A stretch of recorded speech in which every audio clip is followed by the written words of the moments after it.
প্রতি বছর মাধ্যমিক পরীক্ষায় ভাব সম্প্রসারণ এসে থাকে বাংলা সাবজেক্টে। আজকে আমি তোমাদের সাথে পরিশ্রম সৌভাগ্যের প্রস্তুতি স্বরূপ ভাব সম্প্রসারণটি নিয়ে আলোচনা করব। এটি পরীক্ষায় মার্কস। এই ভাব সম্প্রসারণটি পূর্ববর্তী পরীক্ষায় এসেছিল। চলো আমরা দেখে নিই।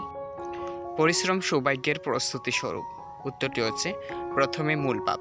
পরিশ্রম ছাড়া জীবনে উন্নতি লাভ করা যায় না। কঠোর পরিশ্রমের মাধ্যমে মানুষকে এই প্রতিযোগিতামূলক পৃথিবীতে বিভিন্ন ক্ষেত্রে প্রতিষ্ঠা লাভ করতে হয়।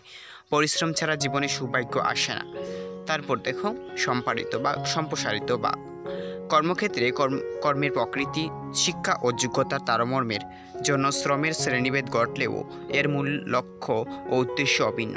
বস্তুত আমরা জীবনের মূল লক্ষ্যই হলো সাফল্য অর্জন, আর এই সাফল্য আসে পরিশ্রমের মাধ্যমেই। এজন্য কর্মক্ষেত্রে সুষ্ঠু দায়িত্ব পালনের মধ্য দিয়ে শ্রমের যথার্থ মর্যাদা দান করা প্রত্যেকেরই আবশ্যিক কর্তব্য।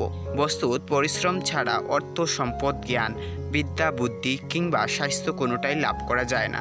পৃথিবীতে যারা সাফল্যের শীর্ষে পৌঁছেছেন তাদের সকলের সাফল্যের মূলে রয়েছে নিরলস পরিশ্রম।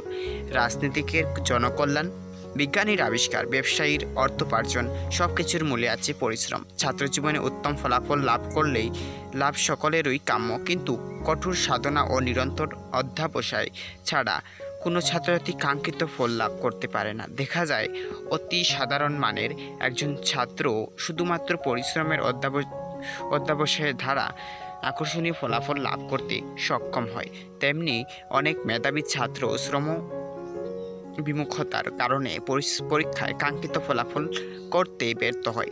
প্রতিভার অপমৃত্যু ঘটে। প্রকৃতপক্ষে ব্যক্তি ও সামাজিক সকল ক্ষেত্রে উন্নতি লাভের জন্য পরিশ্রমের একান্ত প্রয়োজন।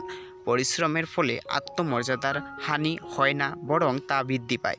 সুষ্ঠু ও নিয়মিত পরিশ্রম মানুষকে নানা কুপ্রভাব থেকে রক্ষা করে। নিরলস শ্রম সাধনায় সাফল্য অর্জনের ফলেই জীবজগতে মানুষ আজ শ্রেষ্ঠত্ব লাভে ধন্য হয়েছে এবং সস্তার শ্রেষ্ঠতম সৃষ্টি হিসেবে বিশ্বের বুকে প্রতিনিধিত্ব করার যোগ্যতা অর্জনে সক্ষম হয়েছে।